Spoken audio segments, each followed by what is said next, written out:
Welcome to Exhibit 1. This exhibit features the myth Midas. King Midas is the main character in this story, and he's also the one that has the individual fault. His fault is when he wished for everything he touched to turn to gold. This shows that he's very greedy. At first, Midas' power makes him seem like he's much greater than the average man. It shows that he's basically the wealthiest man in the world, as he can turn anything into gold. When Midas made his wish, he overlooked a very key thing though. If everything he touches turns to gold, then he can't eat or drink because the food or water will turn to gold too. This major flaw means Midas will soon die of starvation. So Midas begs the gods to forgive him, and in the end he gets forgiven and the power is taken away. But this leads to more consequences. Midas now has no will to rule the kingdom, and he doesn't care about wealth at all. Instead, he lives in the country, and he decides to worship the god Pan. This turns out to be another fault, because he then later becomes too naive to listen to both Pan and Apollo in the musical competition. He decides right off the beginning that Pan is a better and more skilled musician, even though that mountain god Tmolus, a non-biased person, decides Apollo was better.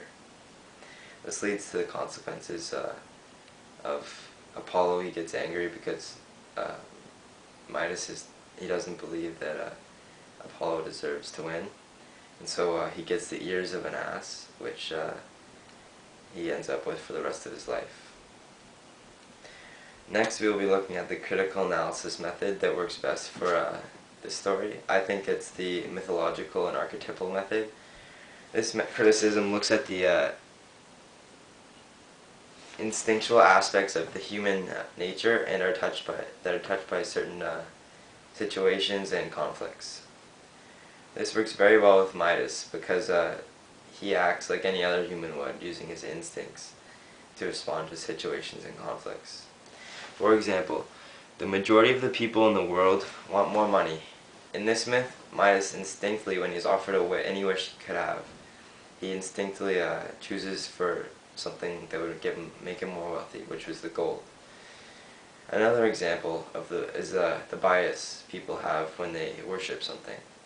So when Midas decided to worship Pan, this was another fault, and also it turns out that poorly for him in the end. He decides that Pan is better, and even though that Apollo was the better musician, and it shows that he's biased and not worthy, or he doesn't think Apollo was worthy of winning.